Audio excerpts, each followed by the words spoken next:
நாம ஒன்று நினைச்சா தெய்வம் இன்னொன்று நினைக்கும்னு சொல்லுவாங்க.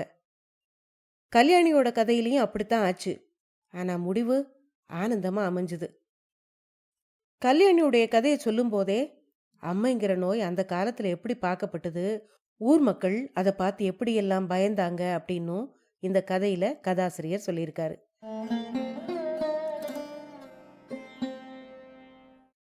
அனைவருக்கும் வணக்கம். நீங்கள் கேட்டுக்கொண்டிருப்பது கதை ரேடியோ தமிழ். திரு கொத்தமங்கலம் சுப்பு அவர்கள் எழுதிய கண்ணன் கொடுத்த கண் என்ற சிறுகதையை தான் இன்னைக்கு நீங்க கேட்க போறீங்க. இந்த சிறுகதை 1946ஆம் ஆண்டு வெளிவந்தது. இந்த சிறுகதையை எழுதிய திரு கொத்தமங்கலம் சுப்பு அவர்கள் தான் சிவாஜியும் பத்மினியும் நடிச்ச தில்லானா மோகனாம்பாள் அப்படிங்கிற திரைப்படத்தோட கதையையும் எழுதியவர். கதை ஆரம்பிக்கிறதுக்கு முன்னால சேனலுக்கு வந்திருக்கிற எல்லாருக்கும் என்னுடைய அன்பான வரவேற்புகள். இப்ப வாங்க கதைக்குள்ள போகலாம். அந்த வீடு மாவில தோரணமும் வாழை மரங்களுமா அலங்கரிக்கப்பட்டிருந்தது. வீட்டுக்கு முன்னால நின்று கூட்டமா சிலர் பேசிக்கிட்டு இருந்தாங்க. அதுல ஒருத்தன் சொன்னான், அடுப்பங்கரையை காத்துக்கிட்டு இருக்கிறதுக்கு அழகு என்னத்துக்கு? புருஷன் சொன்ன வார்த்தையை கேட்டு நடக்கிறவளா இருந்தா சரிதானே அப்படின்னு. அதை கேட்ட இன்னொருத்தன், அடேய் அதுக்கு தான் அழகு இல்ல, புருஷனாச்சும் அழகா இருக்கக்கூடாதா? அவனுக்கும் கண்ணு ரெண்டும் தெரியாதான். அட நீ வேறப்பா, அந்த பொண்ணு அழக பார்க்க கண்ணு தான் குறைச்சல். ஏதோ குருடன் குரங்க கட்டிக்கிட்டான்னு போவியா? சும்மா அதையே பேசிக்கிட்டு இருக்க. வா வா வீட்டுக்குள்ள போகலாம் அப்படின்னு சொல்லிக்கிட்டே அவங்க எல்லாரும் அந்த திருமண வீட்டுக்குள்ள நுழைஞ்சாங்க. அவங்களோட சந்தன பூச்சையும் வெத்தலை பாக்கையும் சம்பந்தம் இல்லாத பேச்சையும் கவனிக்கிற போதே அங்க விருந்து சாப்பாடு இருக்குன்னு தெரியுதுல்ல. ஆமா, இன்னைக்கு கல்யாணிக்கும் சந்தனத்துக்கும் கல்யாணம். கல்யாணி பாப்பாரப்பட்டி பிச்சை தேவரோட பொண்ணு. அதோ அந்த ஆலமரத்துல இருக்கிற இலைகளை பறிச்சு மடியில கட்டிக்கிட்டு 10 வருஷங்களுக்கு முன்னால அவ பாடுறத நான் கேட்டிருக்கேன். ஆஹா, குயில்கள்லாம் வசந்த காலத்துல மட்டும்தான் பாடும். ஆனா கல்யாணியோ எல்லா காலத்திலையும் பாடுவா. குயிலோட இனிமையும் மயிலோட அழகும் பூவோட மிருதுத்தன்மையும் தென்றலோட குதூகலமும் சேர்ந்தவதான் கல்யாணி. அப்போ பிச்சைத்தேவன் உயிரோட இருந்தாரு. தகப்பனுக்கு மக மேல உயிர். ஒரு நிமிஷம் அவளை காணலன்னா உலகமே சூனியமாயிட்ட மாதிரி அவனுக்கு தோணும்.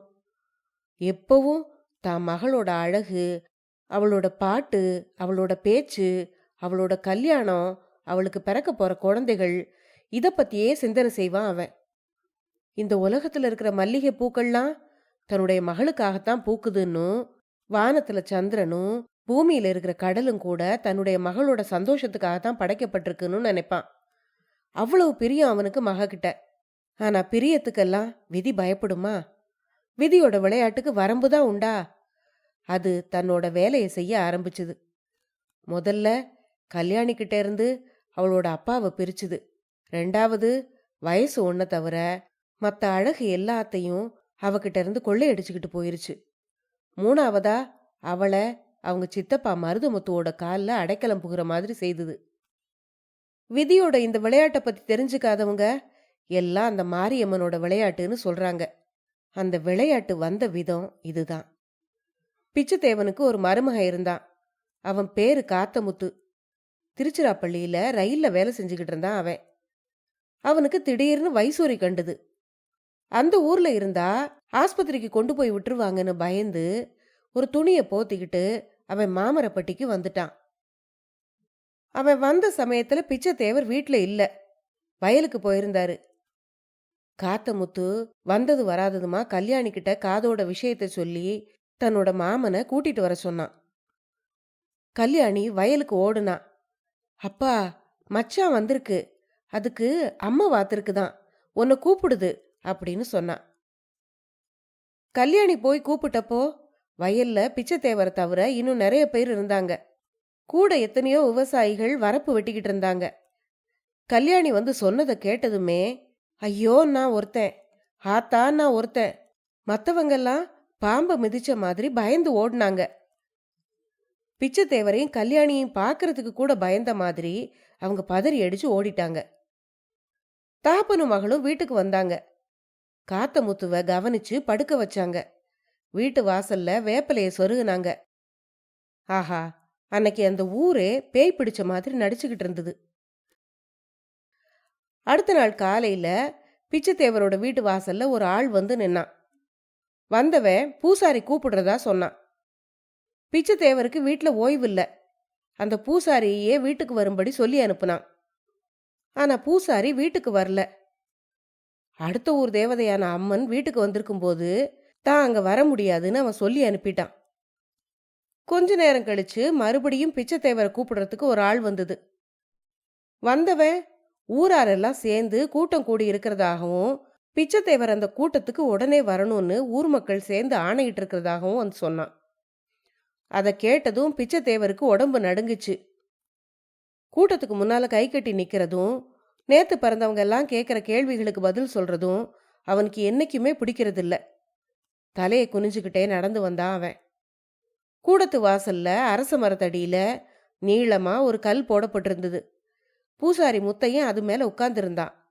அவனுக்கு பக்கத்துல ஊர் பெரிய தனக்காரன் செல்லமுத்துவும் வைராவியும் கள்ளுக்கடை குத்தக விஷயமா பேசிக்கிட்டு இருந்தாங்க. இடையிடையில இவங்க பேச்சுக்கு ஒரு தடவை போடுறதும் ஒரு தடவை துப்புறதுமா ஏதோ யோசனையில இருந்தான் பூசாரி. அவங்களுக்கு பின்னால உட்கார்ந்திருந்த கூட்டமெல்லாம் அவங்களையே பார்த்துக்கிட்டு இருந்தது. பிச்சையா தேவன் அங்க வந்து சேர்ந்தான். பிடிபட்ட திருடனை போல பேந்த பேந்த விழிச்சுக்கிட்டு நின்னா அவன். ஊர்க்கூட்டம் முழுசும் கப்பு சிப்புன்னு இருந்தது. கொஞ்ச நேரம் அமைதி. அது புயலுக்கு பின்னால ஏற்படுற அமைதி, சாவுக்கு முன்னால ஏற்படுற நிம்மதியை போன்ற மௌனம். அந்த சமயத்துல பூசாரி ஒரு கனைப்பு கனைச்சான்.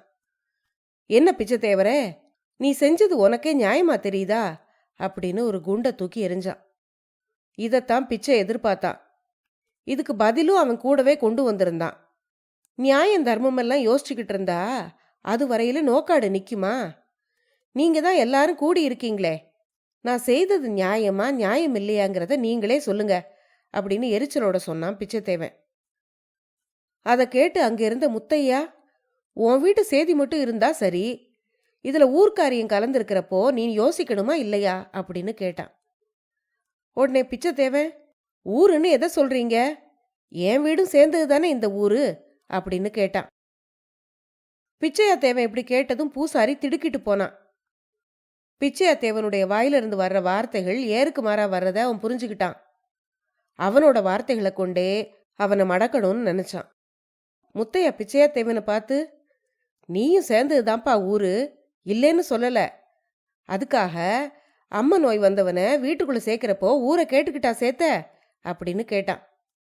ஆமா, நான் யாருக்கிட்டையும் கேட்கலதான் அப்படின்னு பதில் சொன்னான் பிச்சைத்தேவன். ஏன் கேட்கல? அதுதான் குத்தம். நீ சேர்த்த மனுஷன் சாதாரணமானவனா அப்படின்னு கேட்டான் முத்தையா. ஏன் அப்படி கேட்குறீங்க? அவன் சாதாரணமானவன் இல்லையா? சாதியை விட்டு விளக்குற மாதிரி ஏதாவது தப்பு பண்ணியிருக்கானா? இல்ல ஊருக்கு எதிரியா, திருடனா, கொலகாரனா, கோயில் பேரை சொல்லி கொள்ளை அடிக்கிறவனா, சாமி ஆடி சனத்தை ஏய்க்கிறவனா? என்ன குத்தம் பண்ணா? அவன்கிட்ட நீங்க என்ன குத்தத்தை கண்டீங்க?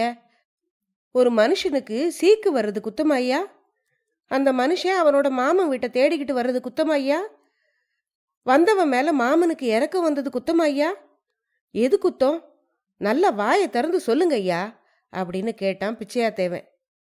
அதை கேட்ட பூசாரி, இங்க பாரு பிச்சை, ஒருத்தனால ஊரு அழிஞ்சு போனா அது குத்தமா இல்லையா அப்படின்னு கேட்டான். அதை கேட்ட பிச்சை தேவன், அப்படி கேளு. 3வது வருஷம் ஆத்துக்கு கரை அடைக்கிறப்போ அவனையும் ஊர்கணக்கில் சேர்த்துக்கிட்டீங்க. போன வருஷம் அவனுக்கும் தலைக்கட்டு வரி வாங்கினீங்க. ஊர் கூடி தேர் இழுக்கிறப்போ அவனையும் ஊர்ல சேர்த்து பேர் எழுதிக்கிட்டீங்க. ஆளு வாட்ட சாட்டமா இருக்கிறப்போ ஊர்ல சேர்த்துக்கலாம். அவனுக்கு நோவு நோக்காடு வர்றப்போ அவனை தள்ளிடுவீங்க. இதுதான் ஊர் நியாயமா? இந்த ஊரை அழிக்கிறதுக்கு ஏன் குத்தம் ஒன்றும் வேண்டாம், உங்களோட நியாயமே போதும் அப்படின்னு உதறி பேசினான் பிச்சை. பூசாரி கூட்டத்தை கவனிச்சான். கூட்டம் முழுக்க பிச்சை தேவ மேல அனுதாபத்தோட அவனையே பார்க்கறத பார்த்தான். தான் மனசுக்குள்ளேயே அவங்கள கடிஞ்சுக்கிட்டான் அவன். அடேய், அது ஒட்டுவாரொட்டி வியாதிடா, அவனை வீட்டில் சேர்த்துக்கலாமா அப்படின்னு சத்தமா கேட்டான். உடனே பிச்சை தேவன், அவனை காட்டில் தூக்கி எறிகிறதா? இதுதானே ஒட்டுவாரொட்டி? உங்க பாட்டன் செத்தான், உங்க அப்பன் செத்தான், உன் பொண்டாட்டி உன் தொல்லை தாங்காம கிணத்துல விழுந்து செத்தா, சாவு ஒட்டுவாரொட்டி இல்லையா அப்படின்னு கேட்டான் பிச்சைத்தேவன். அதை கேட்ட முத்தையா, இங்க பாரு பிச்சை, சாவெல்லாம் சாமி படைச்சது அப்படின்னு சொன்னான். சாவு சாமி படைச்சதுன்னா நோயும் சாமி படைச்சதுதான் அப்படின்னு பதில் சொன்னான் பிச்சைத்தேவன். அதை கேட்ட முத்தையா, இங்க பாரு, மற்ற நோய் எப்படியோ இந்த நோய் அப்படிப்பட்டது இல்ல, இது தெய்வ குத்தத்தால வர்றது அப்படின்னு சொன்னான். அதை கேட்ட பிச்சைத்தேவன், இதையெல்லாம் யாராவது சின்ன பிள்ளைங்க கிட்ட போய் சொல்லு அப்படின்னு சொன்னான். அதை கேட்ட முத்தையா, இங்க பாரு பிச்சை, உன்னால இந்த ஊர் அழிஞ்சிட போகுது. ஊரெல்லாம் மாரியாத்தா பரவி வீட்டுக்கு வீடு கசப்பு தொங்கும், இனிப்பு போயிரும் அப்படின்னு ஆத்திரத்தோட கத்திட்டு பூசாரியோட முகத்தை பார்த்தான். அதுக்குள்ள பூசாரி ஓ அப்படின்னு ஆங்காரமா சத்தம் போட ஆரம்பிச்சான். அதை பார்த்ததும் சாமி வந்துருச்சு சாமி வந்துருச்சு அப்படின்னு ஆளாளுக்கு சொல்ல ஆரம்பிச்சாங்க. கத்திக்கிட்டு இருந்த பூசாரி, அடே வேத்தூர் பேய என் எல்லைக்குள்ள கொண்டு வந்துட்டீங்க, இந்த ஊரையே நான் அழிச்சிட போறேன் அப்படின்னு கத்துனான். பிச்சைத்தேவன் ஒரு நிமிஷம் யோசிச்சான். அடுத்த நிமிஷம் தான் தலையில இருந்த முண்டாசை பிரிச்சு இடுப்புல கட்டிக்கிட்டான். கீழே கிடந்த மண்ணை எடுத்து தான் நெத்தியில இட்டுக்கிட்டு பூசாரியோட காலில் விழுந்தான். தாயே, கோவிச்சுக்காத, நீ ஊரை அழிச்சுப்புட்டா உன்னை கொண்டாட ஆளு வேண்டாமா? நெசத்திலேயே நீ சாமியாயிருந்தா உன் புத்தியும் பெருமையும் விளங்கணும்னா இந்த ஊரை நீ காப்பாத்து. ஊர் பொதுவுல ஒரு குடிசையை கட்டி தனியா வச்சு அந்த பயலை காப்பாத்து. அவனுக்கும் கல்யாணிக்கும் உன் கோயில் வாசல்லையே தாலியை கட்டி உனக்கு குதிரை எடுக்கிறேன் அப்படின்னு வேண்டிக்கிட்டான். சொல்லி முடிச்சுட்டு பரபரன்னு அவன் வீட்டுக்கு கிளம்பி போயிட்டான். அதை பார்த்து கூட்டம் கலங்கி போய் நின்னுச்சு. ஒருத்தரை ஒருத்தர் சந்தேகத்தோட பார்த்துக்கிட்டாங்க. கூட்டத்தில் இருந்த ஒருத்தன், ஏண்டா சாமி வந்து நெசமா அப்படின்னு கேட்டான். அதை கேட்ட இன்னொருத்தன், சாமி வந்து நெசம்னா பிச்சைத்தேவர் வேண்டிக்கிட்டது நெசந்தான் அப்படின்னு பதில் சொன்னான். சாமி வந்து சொன்னதையும் சாமி கிட்ட பிச்சைத்தேவன் வேண்டிக்கிட்டதையும் பத்தி பேசிக்கிட்டே ஊர் மக்கள் கூட்டம் கூட்டமா கலைஞ்சு போயிட்டாங்க. யார் என்ன பேசிக்கிட்டா என்ன, இந்த பேச்சோட பலனா ஊர்ல பாதி ஜனங்கள் இறந்து போயிட்டாங்க. அதுல பிச்சைத்தேவன், அவன் மருமகன் காத்தமுத்து, சாமி ஆடின பூசாரி முத்தையா எல்லாரும் இறந்துட்டாங்க. இதுல தப்பி பழைச்ச சிலர்ல கல்யாணிக்கு அம்ம நோய் கண்டு அழகெல்லாம் போயிருச்சு. பூசாரியோட மக சந்தனத்துக்கும் அம்மா கண்டதுல கண்ணு ரெண்டும் போயிருச்சு. அப்பா இறந்த பிறகு சித்தப்பா வீட்டில் அடைக்கலம் புகுந்த கல்யாணிய அவங்க சித்தப்பா குருட்டு சந்தனத்துக்கு திருமணம் பண்ணி வச்சுட்டான். சந்தனமும் கல்யாணியும் தனி குடித்தனம் பண்ண ஆரம்பிச்சாங்க. ஆரம்பத்துல சில கஷ்டங்கள் இருந்தாலும் அவங்களுக்கு இடையில நாளடைவுல ஒத்து போயிருச்சு. வாழ்க்கை லேசா நகர ஆரம்பிச்சுது. சந்தனத்துக்கு பட்டாவில் கண்டபடி பூரா சொத்துகளும் இல்லைன்னாலும் பங்காளிகள் எடுத்துக்கிட்டது போக மீதம் 10 மரமும் 40 குழி நஞ்சையும் ஒரு தோட்டமும் மீதி இருந்தது. ஊர் ஓரத்துல ஒரு வீடு, வீட்டு வாசல்ல ஒரு வேப்ப மரம், அதுக்கு பக்கத்துல ஒரு மாட்டு கொட்டில். அந்த கொட்டில்ல எப்பவும் ஒரு பால் மாடு, ஒரு சென மாடு. கல்யாணி தான் கையில பால் பாக்கியம் இருக்கிறத பார்த்தா. காலையில எழுந்ததும் தோட்டம் வீடு மாட்டு கொட்டில சுத்தம் பண்ணுவா. குங்குமத்தை எடுத்து நெத்தியில வச்சுக்கிட்டு சாமியை கும்பிடுவா. அதுக்காகவே கோடி வீட்டு குப்பை வேளாளர்கிட்ட தவழ்ற கிருஷ்ணன் பொம்மை ஒன்று வாங்கி வச்சிருந்தா. கண்ணப்பா, என் புருஷன் பிடியிலிருந்து என்ன நழுவ விட்டுறாத அப்படின்னு அந்த கண்ணனை வேண்டிக்குவா. சாமி கும்பிட்டு முடிச்சுட்டு புருஷன்கிட்ட வருவா. அவனை தட்டி எழுப்புவா. கல்யாணி, பொழுது விடிஞ்சிருச்சா அப்படின்னு கேட்டுக்கிட்டே எழுந்திருப்பான் சந்தனம். ஆமா, அவனுக்கு பொழுது விடியறதே இல்ல, அஸ்தமனமும் தெரியறதில்ல. இருளும் தெரியாது, ஒளியும் தெரியாது. இந்த உலகத்துல இருக்கிற பஞ்ச வர்ணங்களையும் பறவை கூட்டங்களையும் பசும்புல் பரப்பையும் பனி மூடிய மலைகளையும் காண கண் இருக்கிற நாம அதை கண்டு அனுபவிக்கிறதால அடையிற இன்பத்தை காட்டிலும் கண் பார்வை இல்லாத சந்தனத்துக்கு கல்யாணியோட பேச்சு அதிக இன்பத்தை கொடுத்துது. அதிகாலையிலேயே மச்சான் எழுந்துரு அப்படின்னு அவன் சொன்னதை கேட்ட உடனே ஒரு வண்டோட குரல் கேட்டு தாமரைப்பூ மலர்ற மாதிரி அவனுடைய மனசு சந்தோஷம் அடையும். அவன் மகிழ்ச்சியோட எழுந்திருப்பான். தன்னுடைய மனைவியோட கைகளையே கோலா கொண்டு அந்த குருடன் சாமிக்கு முன்னால வருவான். அவன் நிறுத்துற இடத்துல நின்று கும்பிடுவான். ஆனாலும் தன்னுடைய மனக்கண்ணில் கடவுளை பார்த்து அவன் கும்பிடுவான். அவன் காலை கடன்களை முடிச்சிட்டு வர்றதுக்குள்ள கஞ்சியும் வெஞ்சனமும் கட்டித்தயிரும் எடுத்து வட்டில கழுவி தயாரா வச்சிருப்பா கல்யாணி. அவனுக்கு மணை போட்டு உட்காத்தி வச்சு திருநீர் அள்ளி நெத்தியில பூசி விடுவா. அவன் சாமியை கும்பிட்டுட்டு சாப்பிட ஆரம்பிப்பான். இடையில இந்த மாங்கா இதை கடிச்சுக்க அப்படின்னு எடுத்து ஊட்டுவா கல்யாணி. அவனை சாப்பிட வச்சுட்டு பகல் நேரம் வரைக்கும் தாங்கிறதுக்கு வேண்டிய வெத்தலையை எடுத்து மடிச்சு அவனோட மடியில கட்டி அவனை திண்ணையில உட்காத்தி வச்சுட்டு மாட்டை அடிச்சுக்கிட்டு வயலுக்கு போவா அவ. மாட்டை ஓட்டி விட்டு வாய்க்காலில் குளிச்சுட்டு அன்னைக்கு சமையலுக்கு வேண்டிய கீரை விறகு மட்டை இதையெல்லாம் பொறுக்கிக்கிட்டு நாவல் பழம் கலாக்காய் பலாப்பழம் இதில் ஏதாவது ஒன்றை சந்தனத்துக்காக பறிச்சுக்கிட்டு வருவா. வீட்டுக்கு வந்ததும் அதையெல்லாம் அன்போடு அவன்கிட்ட கொடுப்பா. அவனோட பேசி அவன் கண்ணுக்கு தெரியாததையெல்லாம் அவனோட மனசுக்கு புரிய வச்சு கொஞ்ச நேரத்துக்குள்ள சோறாக்கி அவனுக்கும் கொடுத்து தானும் சாப்பிடுவா. அவனுக்கு ஒரு குறையும் இல்லாம பணிவிட செய்யறதுலயே தன்னோட சந்தோஷத்தை அனுபவிச்சுக்கிட்டு இருந்தா கல்யாணி. கல்யாணியோட பணிவிடையில சந்தனம் தான் குருடைங்கிறதையே மறந்து போனான். குறையில்லாதவனை போல நிம்மதியா இருந்தான். கல்யாணியும் அப்படித்தான். மச்சான், நீ தான் என் கழுத்துக்கு சந்தனம் அப்படின்னு சொல்லுவா. உடனே அவன், கல்யாணி நீ தான் என் கண்ணுக்கு பார்வை அப்படின்னு சொல்லுவான். ஒரு நாள் ராத்திரி நல்ல நிலாவில் வாசல்ல கட்டில போட்டுக்கிட்டு உட்கார்ந்துருந்தான் சந்தானம். நிலாவை ரசிக்கிறதுக்கு அவனுக்கு கண் இல்லைனாலும் அந்த சொகத்தை அனுபவிக்கிறதுக்கு அவனை பழக்கப்படுத்தி இருந்தா கல்யாணி. அப்போ வேப்பங்காத்து சிலு சிலுன்னு அடிச்சுக்கிட்டு இருந்தது. சந்தனம் மெதுவா கல்யாணி கிட்ட கேட்டான், என்ன பேர் வைக்க போற அப்படின்னு.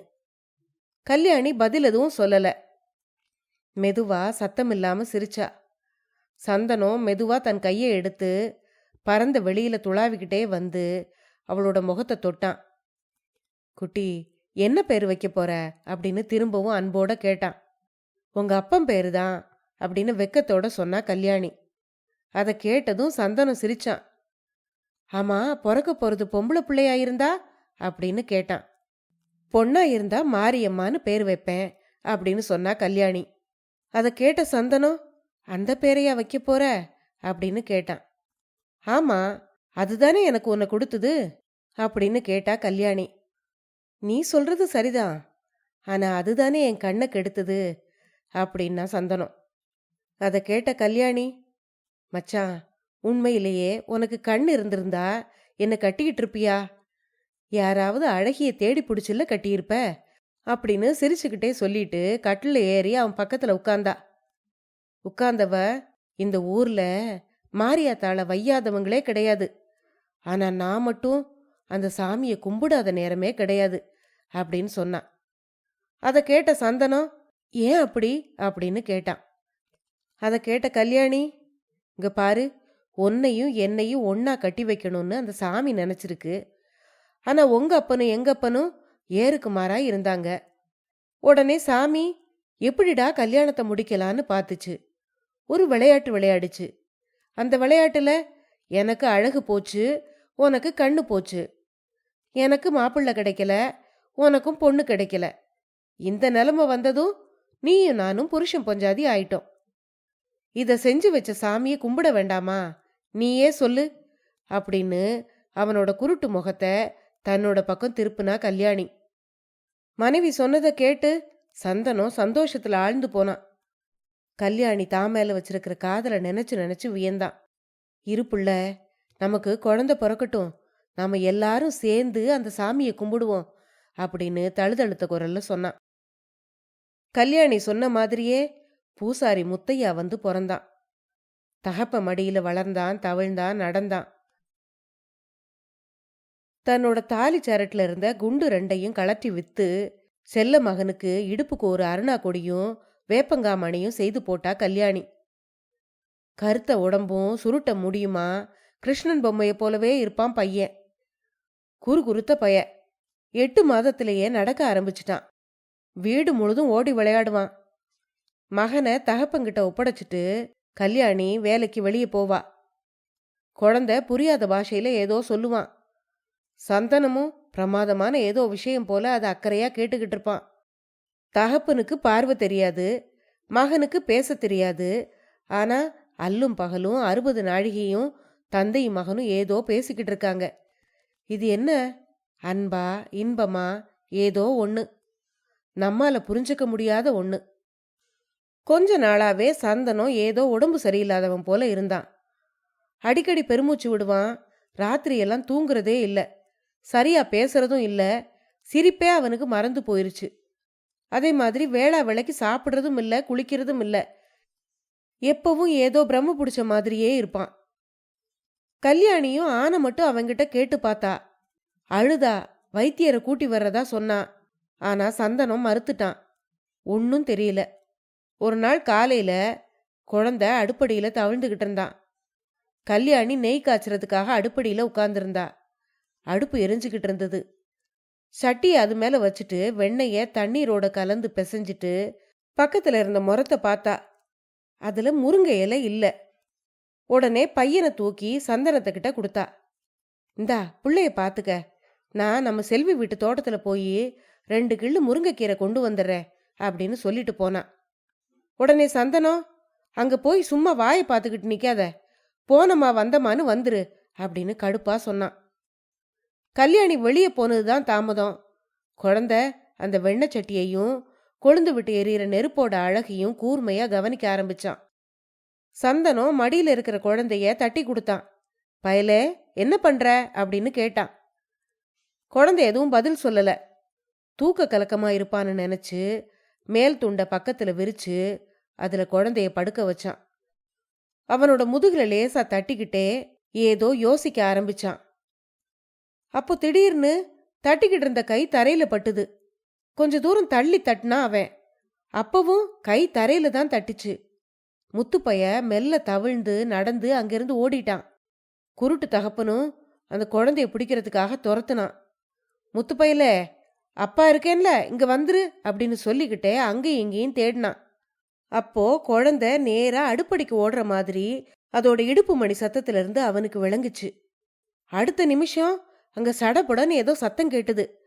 ஐயோ கல்யாணி அப்படின்னு கத்துனா சந்தனம். சத்தம் வந்த திக்குல தட்டு தடுமாறி ஓடினான். கால்ல அடுப்பை தட்டி சுட்டுக்கிட்டான். சந்தனம் போட்ட சத்தத்தை கேட்டு கல்யாணியும் ஓடி வந்தா. ஏன் சத்தம் போடுற மச்சான் அப்படின்னு கேட்டுக்கிட்டே உள்ள வந்தா. ஐயோ புள்ள, நெருப்பு அப்படின்னு உளர்னா சந்தனம். கடகடன்னு சிரிச்சா கல்யாணி. ஒன்னும் இல்ல, பயப்படாத அப்படின்னு சொன்னான். சட்டியில இருந்த வெண்ணெய் எல்லாத்தையும் அள்ளி தலையிலையும் உடம்புலையும் கட்டி கட்டியா பூசிக்கிட்டு 2 கையாலையும் வெண்ணெய வாரி வாயில திணிச்சுக்கிட்டு நிக்கிற முத்து பயலாவ பார்த்தா. அட நான் பெத்தெடுத்த தங்கமே அப்படின்னு சொல்லிக்கிட்டே ஓடி போய் புள்ளைய தூக்குனா. சந்தனத்துக்கிட்ட கொண்டு வந்தா. இங்க பாத்தியா அவன் மகனே, அப்படியே நம்ம கிருஷ்ணசாமி மாதிரி இருக்கான் அப்படின்னு சொன்னான். சந்தனம் குழந்தைய தடவி பார்த்தான். சரி சரி, சீக்கிரம் ஒரு துணியை எடுத்துட்டு வந்து குழந்தையோட உடம்ப தொடச்சு விடு அப்படின்னா. கல்யாணியும் குழந்தைய தொடச்சு விட்டா. மப்பு மாந்த வந்துட போகுது, வெண்ணெயை திங்காம கை வாயெல்லாம் நல்லா தொடச்சு விடு அப்படின்னா அவன். கைய தொடச்சா. அந்த சின்ன பைய சிரிச்சுக்கிட்டே நின்னான். வாயை தொடச்சா. தொடச்சும் கொஞ்சம் வெண்ணெய் வாயில ஒட்டிக்கிட்டு இருந்தது. தண்ணி எடுத்துட்டு வந்து அலம்பி விட்டா. ஆனா ஒட்டின வெண்ணெய் அப்படியே இருந்தது. அட, துடைக்கிறேன் போக மாட்டேங்குதே அப்படின்னு சொல்லிக்கிட்டே வாயில தன் விரலை விட்டு தடவுனா. அடுத்த நிமிஷம் ஆனந்தத்தால கத்துனா. மச்சான், இந்த பயலுக்கு பல்லு முளைச்சிருக்கு அப்படின்னு கூவுனா. ஆனந்த கூத்தாடுனா. குழந்தைய ஆவலோட தூக்கிக்கிட்டு புருஷன்கிட்ட ஓடி வந்தா. இங்க பாரு, வெள்ளி குருத்து கணக்கா இருக்கு பாரு, அந்த பல்லு கண்ணை பறிக்குது பாரு அப்படின்னு சொல்லிக்கிட்டே குழந்தைய நீட்டினா. அவ சொன்னதை கேட்டதும் சந்தனத்தோட உடம்பு குலுங்குச்சு, வியர்த்துது, முகம் கோணி போச்சு. ஏதோ ஒரு வலி வந்தவன் போல திணறினான். வீடே இடிஞ்சு விழுற மாதிரி ஓன்னு கத்துனான். பார்வைக்கு உதவாத அவனோட கண்கள்ல இருந்து கண்ணீர் வழிஞ்சுது. விசும்பி விசும்பி அழுதான் அவன். விஷயம் தெரியாமலே கல்யாணியும் அழுதா. அவங்க 2 பேரையும் பார்த்து குழந்தை முத்துவும் அழுதான். பாரு பாருன்னு என்கிட்ட சொல்றியே, இந்த பாவிக்கு அந்த பாக்கியம் இருக்குதா? நீயே பாரு, நீ தான் பார்க்கணும். நான் சாகிறேன், குளங்குட்டையில விழுந்து சாகிறேன் அப்படின்னு தலையில அடிச்சுக்கிட்டான் சந்தனம். அப்பதான் கல்யாணிக்கு புரிஞ்சுது. ஆனந்த மிகுதியால தான் அப்படி கத்துனது தன்னோட கணவனோட மனசை பாதிச்சிருக்குன்னு புரிஞ்சுக்கிட்டா. அவன் பக்கத்துல போனா. இந்தா, அழுகாத அழுகாத அப்படின்னு அவன் முதுக தடவி கொடுத்தா. பார்க்கத்தான் கூடாதுன்னு அந்த கடவுள் பண்ணிவிட்டான், நான் அழுகவுமா கூடாது அப்படின்னு சொல்லிக்கிட்டே இன்னும் அழுதான் சந்தனம். அடுத்த நாள் காலையில கல்யாணியோட கழுத்துல தங்கத்தாலி தொங்குன கயித்துல ஒரு மஞ்சள் துணுக்கு கட்டி இருந்தது. அவன் கட்டின தாலியை வித்து அவனுக்கு கண் வைத்தியம் பார்க்க துணிஞ்சா கல்யாணி. கண்ட தைலத்தை எல்லாம் வாங்கி தலையில தேய்ச்சா. கண்ணு பொங்குனதை தவிர பலன் ஒன்றும் இல்லை.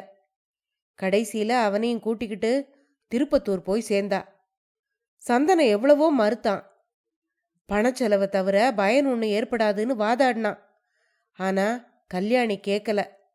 திருப்பத்தூர் ஆஸ்பத்திரியில சேர்த்து அவனுக்கு சிகிச்சை செய்ய ஆரம்பிச்சா.